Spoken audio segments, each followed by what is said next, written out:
जय श्री कृष्ण। बंधुओं, जब से हनुमान जी लंका जलाकर गए, रावण हनुमान जी की पूंछ से इतना चिढ़ गया,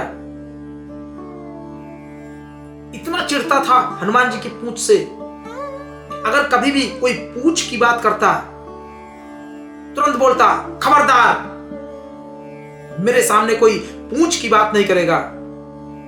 तुम लोगों को याद नहीं कि वो मरकट आकर के अपनी पूंछ से हमारी पूरी लंका को विध्वंस कर दिया, आग लगा दी लंका में। सोने की लंका थी, कभी जल नहीं सकती थी, फिर भी उसने अपनी पूंछ से हमारी पूरी लंका को जला दिया। पूंछ की बात मत करो। और उसके मन में विचार आता था कि अगर कभी मौका मिलेगा तो इसकी पूंछे ही हम पहले उखाड़ेंगे। और एक दिन संजोग से रावण को यह अवसर प्राप्त हो गया। उस समय युद्ध चल रहा था। रात्रि के समय हनुमान जी एक टीले पर बैठ करके और राम सिया राम सिया राम सिया राम, राम सिया राम सिया राम सिया राम आराम से भजन कर रहे थे। रावण को पता चला कि अकेले है वो बंदर और एक टीले पर बैठ करके राम राम जप रहा है, भजन कीर्तन खूब आनंद से कर रहा है। रावण चुपके से गया धीरे धीरे, और हनुमान जी तो सब समझ रहे थे। आओ, आज दोबारा तुम्हें मजा चखाते हैं अपनी पूंछ का। और रावण धीरे से इतना चुपके से गया कि उस मरकट को पता ना चले।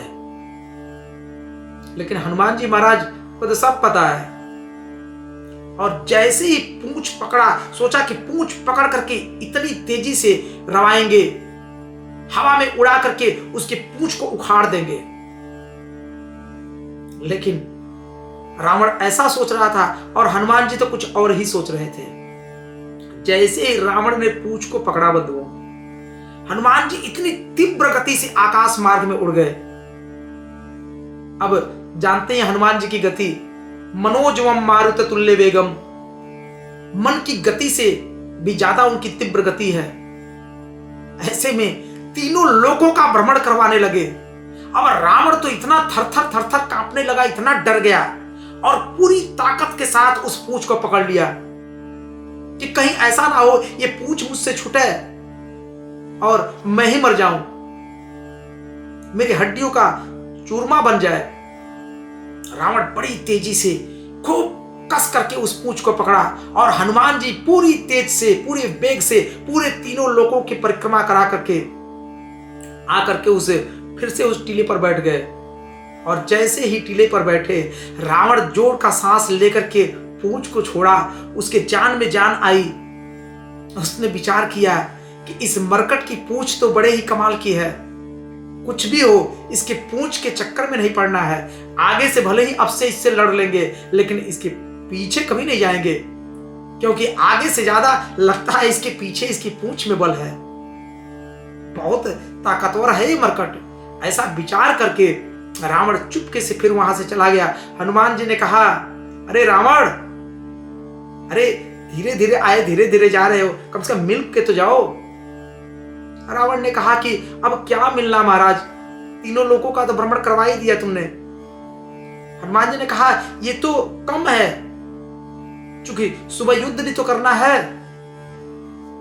इसलिए मैं सोचा कि तुम्हें सही सलामत ले चलते हैं, नहीं तो अभी तो और भी बहुत सारे लोग हैं। विचार तो था कि तुम्हें थोड़ा सा और भी भ्रमण करवाएं, लेकिन सोचा कि कल सुबह फिर से युद्ध करना है तो जल्दी से तुम्हें घुमा कर ले चलते हैं। नहीं तो आना कभी रावण, जैसे अगर तुम्हें कभी भी घूमने का मन करना, आना, मेरी पूंछ पकड़ना, खूब घुमाएंगे मस्ती से। रावण ने कहा, महाराज जय हो, रहने दो बस, अब तो आपके पीछे हम कभी नहीं जाएंगे।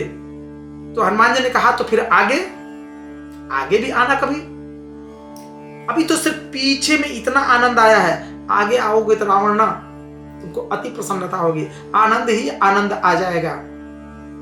अब से ऐसी गलती मत करना रावण, चुपके से मत आना, बता करके आना, तुमको मेरी पूंछ ही तो पकड़नी है, बताकर आना, पूंछ पकड़ना, खूब भ्रमण करवाएंगे। जय श्री कृष्ण।